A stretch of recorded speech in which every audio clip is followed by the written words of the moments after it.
Hey, it's Rachel. I live and garden in Southeast Michigan. It gets quite cold here in the winter, think single digits Fahrenheit.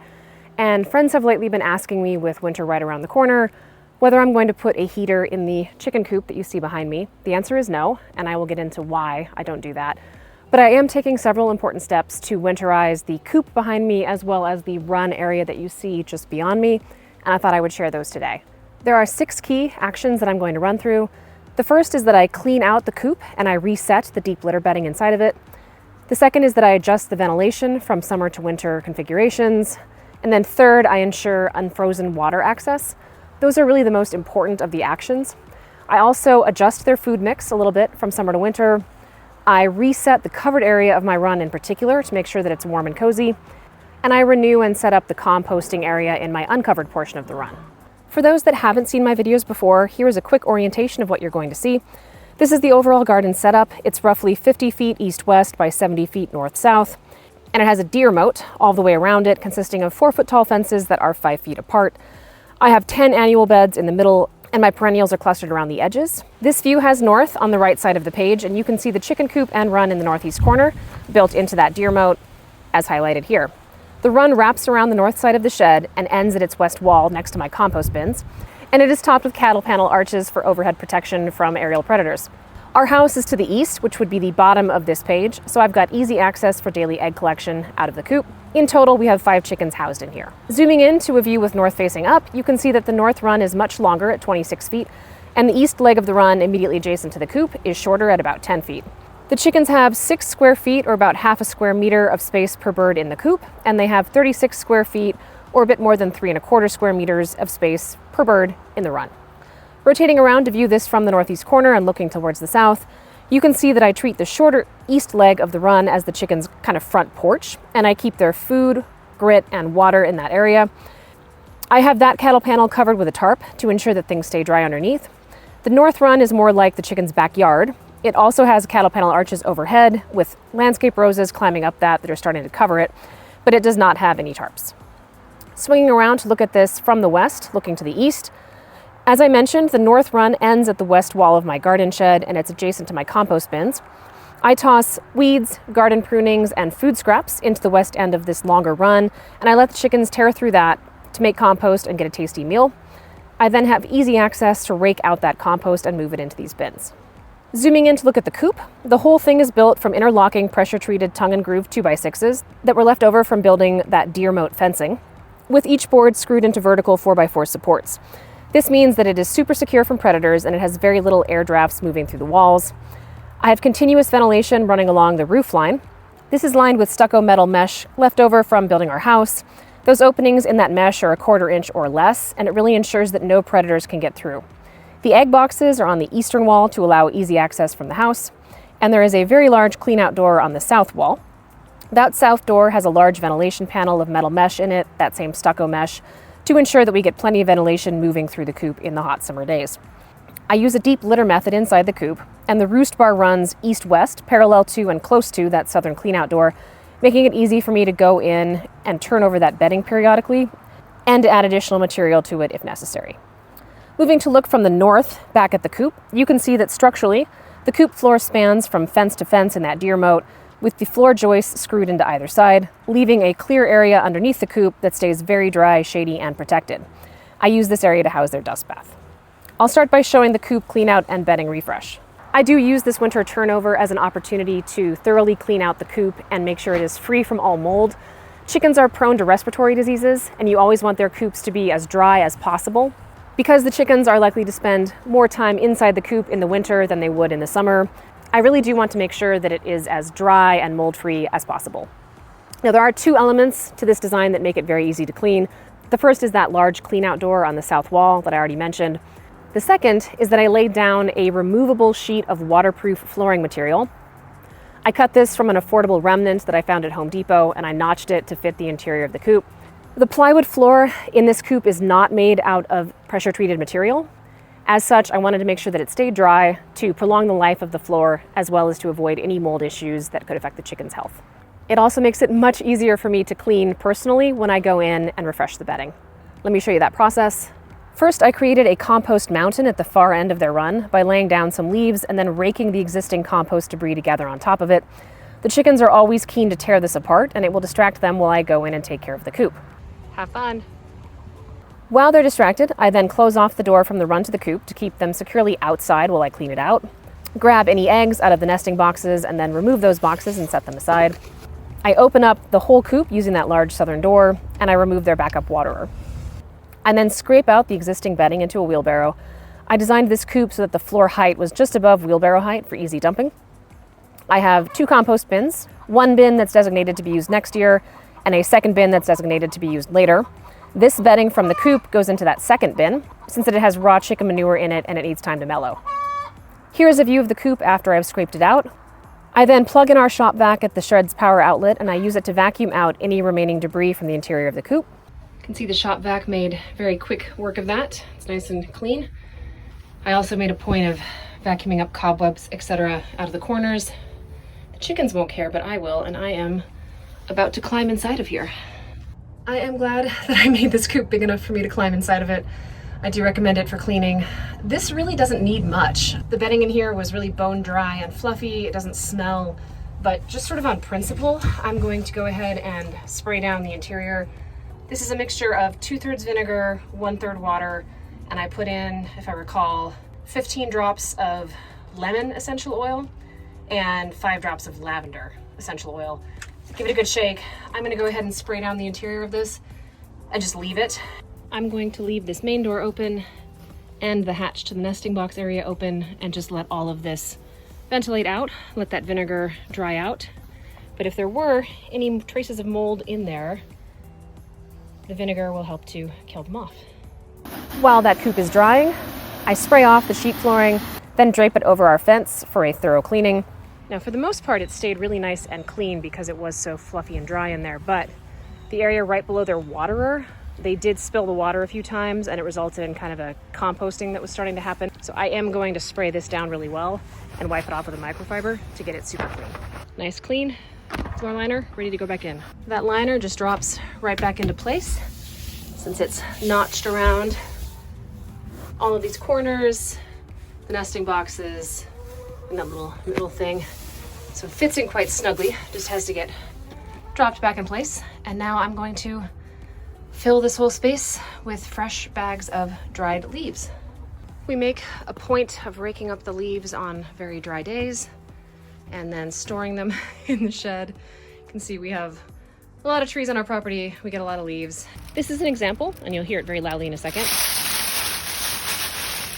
of pure leaves, not chopped up, just very dry, very fluffy, super insulating material. While this would be an example of the ones that have been picked up by our mower. So they have been shredded up a bit. And you can see there's a little bit of grass mixed in there. That's already starting to compost. So when I put my hand into the middle of these bags, it's already a little bit warm. This will make great compost material, and it's going to go in the main body of the composting chicken run. These I reserve for use in the coop to make nice, dry, fluffy bedding for them, and in the dry areas of the run.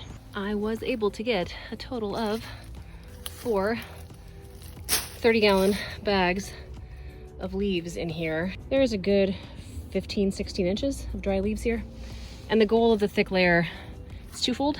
One, this is ready to absorb all of their droppings and prevent the coop from getting too damp or smelly as they spend more time in here in the winter. And second, it should create a nice little area, potentially, especially in the middle, for them to dig in and nest down a little bit on particularly cold days, because I am not adding supplemental heat to this coop, and giving them nice dry material they can dig in and create little nests for themselves should help them to stay warm and dry in the cold weather. The next critical step is adjusting the ventilation. Ventilation is important all year. In the summer, ventilation is critical for keeping the chickens cool and avoiding heat stroke. I mentioned that they are prone to respiratory infections. They could also have issues with their respiratory systems if ammonia were to build up inside of the coop. Our deep litter method does absorb the droppings and prevent too much ammonia buildup, but I still emphasize ventilation. You always want more rather than less to ensure that the chickens are not overheating and that they are not subject to any respiratory diseases. In the winter, it is just as important to have ventilation as in the summer. In general, your enemy is moisture more than it is cold. Chickens can withstand surprisingly cold temperatures as long as it is cold and dry. The issues kick in when it is cold and damp. That's when they can get frostbite on their combs and when they can start to have issues with their respiratory systems. So while I do adjust the ventilation, I do not close all of it off. Very important. I've added a windrows here for our area to show you that our wind comes primarily from the southwest or west. If I overlay that on top of the coop in plan here, you can see that the shed blocks a lot of wind from the west, but we still get quite a bit of nice airflow from the southwest. That's why I put our large ventilation door on the south side to capture those prevailing winds and maximize airflow through the coop in the summer. Moving to a section view here, air enters through the south door, actively driven by wind and/or passively rising as it warms up. It then exits through the roofline vents, taking excess moisture with it and cooling down the chickens to avoid heat stroke. In the winter, I close off that southern door, but I leave the roofline vents open. I'm going to use a simple piece of cardboard there to close this off. The door frame was made from flooring, tongue and groove flooring, with the groove facing in, and the cardboard is cut to fit. And as you can see, it just slides right in to that notch.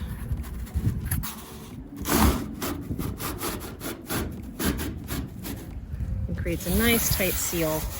This isn't exactly durable material, but even if I have to replace it halfway through the winter, it's no problem. It's free leftover cardboard. I'm not going to invest in anything more expensive than this for now. I'm just going to go ahead and use what's available, free and insulating. I did decide to use some duct tape around the edges of the cardboard to make it a little bit more weather resistant and to seal off any remaining air gaps. Again, not the most aesthetically beautiful solution, but temporary, the price is right, and it's effective at blocking air gaps. My goal now is to not have the chickens exposed to any direct drafts, but to still have a lot of ventilation to remove moisture. The fresh layer of deep litter leaf bedding that I just put in there will absorb most of the moisture from their droppings, but they are breathing out moisture as they hang out in the coop on cold days. Having air flowing across the insulated ceiling above their heads helps to draw that moisture out while not exposing them to direct drafty air and potential frostbite. The next important step is ensuring that they have access to water.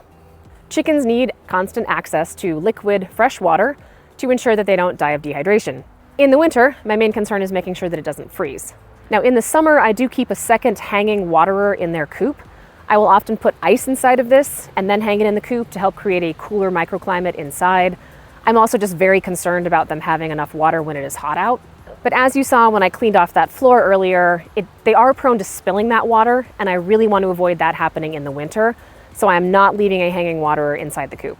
The other reason not to keep it in the coop is that it can still get down below freezing in there, even with the insulation, even with the leaves, and even with the body warmth of the chickens. If I wanted to keep a waterer in there, it would have to be a plugged-in heated waterer, and while I did decide to invest in an electric waterer to keep it from freezing, I would have to somehow physically run a power cord inside the coop in order for that to work. And that would either mean drilling a hole or creating a gap in the door of some kind. That means I potentially am creating an opening for predators to enter as well as air drafts. And while I can close that back up carefully afterwards, I feel like I'm just creating a problem that I then have to solve. I would rather keep the water outside of their coop because if it is a heated electric waterer, it's not going to freeze anyway. I removed their existing gravity-fed waterer, installed a beefy support bracket, and hung their new waterer with the side nipples at about the same height as their prior watering cups. All right, I have suspended this a little bit above the ground, hopefully right about at chicken head height. It's about the height that their cups were at before. The handle just hooks on top of this. I can easily access from outside using my watering can to refill this as needed. And I've just wedged a little stick in the hole at the end of this so that this can't slide off easily. So worst case, the chickens can definitely knock this around, but hopefully they won't knock it completely off.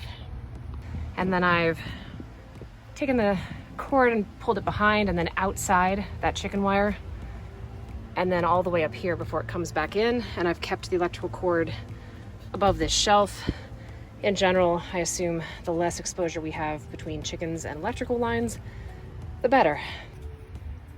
I'm going to just press these little nipples to fill that reservoir with water to attract the chickens, hopefully, and get them to clue into what this is for. We'll see. They're not that bright, but hopefully they'll clue in. It does look like they figured this out, and I'm going to remove the waterer from their coop. Their food could also use a bit of a tweak as well. Chickens do need extra calories in the winter to keep up with their higher metabolic rates as they try and stay warm. I've shown this feeder before, I believe, but essentially there's these 90-degree PVC elbows that come in on the bottom. So you can see there's the front of a 90-degree. There's it curving in and down, and the chickens can put their heads in and access the grain down there. As it empties, it gravity feeds more, but they can't really pull it out. And so they eat entirely inside of that, and all the extra mess, etc., is dropped inside. And as you can see, I really don't get any chicken feed on the ground. It truly is pretty mess-free. In the spring, summer, and fall, this container just has a basic layer feed in it, but I've waited until the feeder was about half empty. I'm now going to top it all the way off with some scratch grains that I will mix in with the layer feed to give them an extra boost of calories through the winter. Moving on to the east shorter run just outside of their coop, because this does get some special attention. Because this is the covered area of the run and it stays more dry, I'm anticipating that it is where the chickens will spend the majority of their time. And I want to focus on making it as dry, warm, and protected as possible for them. In the summer, I think of this as their cool, shady spot, and I use an opaque cover over it. I started with a reversible black and white silage tarp with the white side facing out. I did eventually purchase a black tarp cut to size with grommets for a more finished look over here, as well as a matching clear tarp in the same dimensions. I've now removed the black tarp and set it aside because in the winter I want as much sunlight to get in here as possible for warmth. Here is the clear tarp. It will perform the same function of protecting the area immediately outside of their coop from rain and snow, give them a nice dry area, but it will allow all of the sunshine to come through. Got the first grommet clipped in here with a carabiner to my cattle panel. As I'm installing this, I'm going to take the opportunity to fix this detail, which has always bothered me. So the cattle panel ends here, the roof starts here. There's always been a gap there, and I intentionally sized the tarp to bridge the gap, but I never really quite knew what to do structurally. In the summer I didn't care as much, but as we get into winter, I really don't want snowfall accumulating up here. So I'm going to go ahead and kind of rig together a solution for this. I found a scrap piece of 1/2-inch PVC in the back corner of the garage. It's about 6 feet long, and I think that's pretty much perfect for what I need. I've had this, I guess you'd call it a shelf, slab of tongue and groove wood that we had glued together as part of the coop build, and super long story short, but it was left over. I quite literally just dropped it here on top of the side pieces of wood, and I'm going to use it now, I think, as a structural landing spot for this PVC and try and make an arc that'll go up and over and do a better job of supporting this plastic. I drove a couple of deck screws, 2.5-inch screws, driven about 1 inch in, and left a good vertical section. And I tried to line that up, you can kind of see from the side, roughly with the edge of this roof so that the hoop would land just outside of it. Same thing on the other side. And then I just bent the PVC into an arch with my hands and slid the ends down on top of these screws to hold it. And now we have a little arch to help support our roof. I'm gonna use some zip ties at the outer corners to hold that in place. Possibly do something up here as well.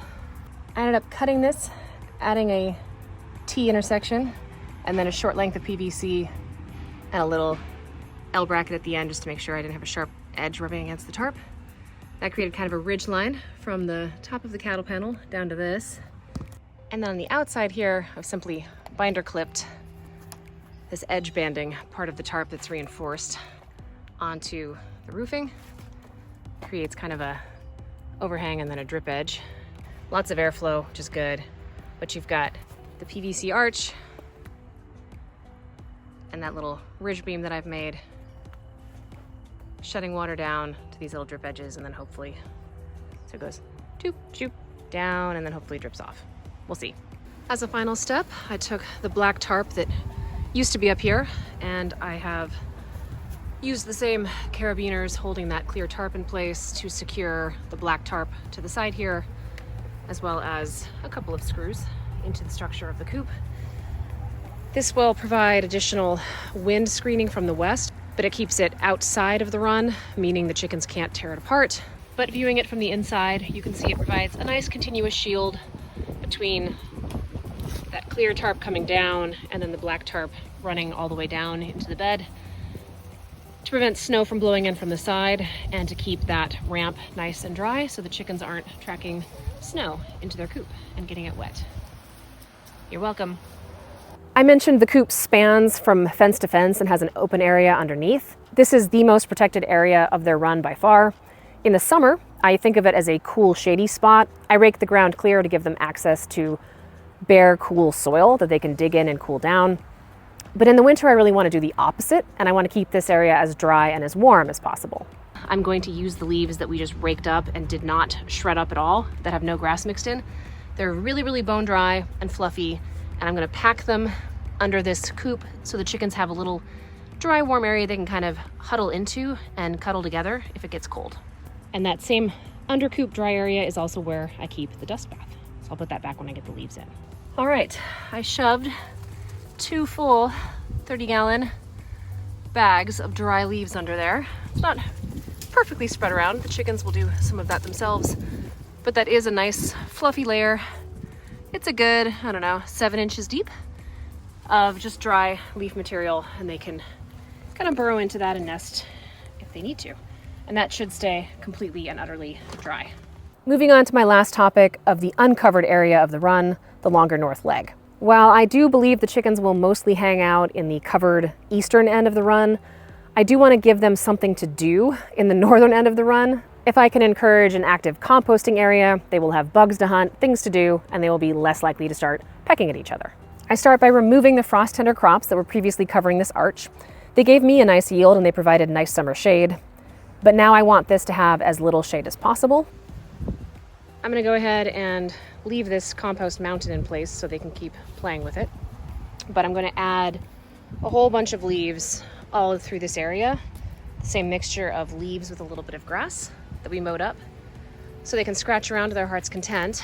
I spread a thick layer of material in here. This is a mixture of chopped up leaves and grass that we mowed up from our lawn. I've previously referred to this in other videos as my magic composting mix, and here it's performing several different functions.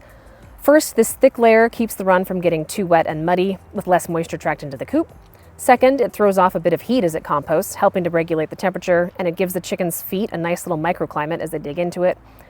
It attracts worms and insects that give a third benefit of free protein boost for the chickens, further encouraging digging and giving the fourth benefit of preventing boredom. As a fifth and final benefit, when I clean it out next spring, I will have a nice supply of well-worked, nutrient-rich compost. Those are the 6 steps that I'm taking to winterize the coop and the run. There are 2 things I am not doing. As mentioned, I am not putting a heater inside the coop. 4 reasons. First is fire risk. I have this thing absolutely jammed with dry leaves. The chickens tend to kick those around and shove them all over the place, and I am worried about that material coming in contact with a heating element, even something that is rated as fire safe. Second, much like with the heated waterer, if I wanted to run a heating element into this coop, I would have to run a power source and a cord through it. And again, I'm having to create an opening that I then have to close up, and I feel like I'm just creating problems for myself to solve. I'd rather not deal with any of that. Third, I chose a fairly cold hardy breed of chicken on purpose with our Michigan winters in mind. Buff Orpingtons are a relatively heavy breed, and they also have relatively dense feathering. Both of these attributes give them an advantage in maintaining a body temperature through the winter. They also have the advantage of having smaller combs, and as such, they are less likely to get frostbite. I would rather select a cold hardy breed rather than heat the coop. And last, there's absolutely no guarantee that we won't lose power during a Michigan winter storm. If we had a power outage and the chickens had come to rely entirely on the supplemental heat, my concern is they would be subjected to a sudden shock of temperature change that could really affect them, as opposed to where they gradually acclimate and the weather gradually gets worse and they can hopefully adapt their behavior over time rather than experiencing a sudden shock. Similar logic as to why I am not adding a light source to their coop. I don't want to run the power cord through, and candidly, I like the idea of them living a little seasonally, reducing their laying as the days shorten, and giving their bodies a bit of a break during the cold winter months. As always, I hope that was helpful. If there's anything I failed to mention, or if you have questions about what I have described here, please post them below, and I'll do my best to respond to all of them. Otherwise, until next time, I hope this was helpful, and everybody is having a wonderful end to their gardening season, and your chickens are safe and warm and happy. Until next time, thanks.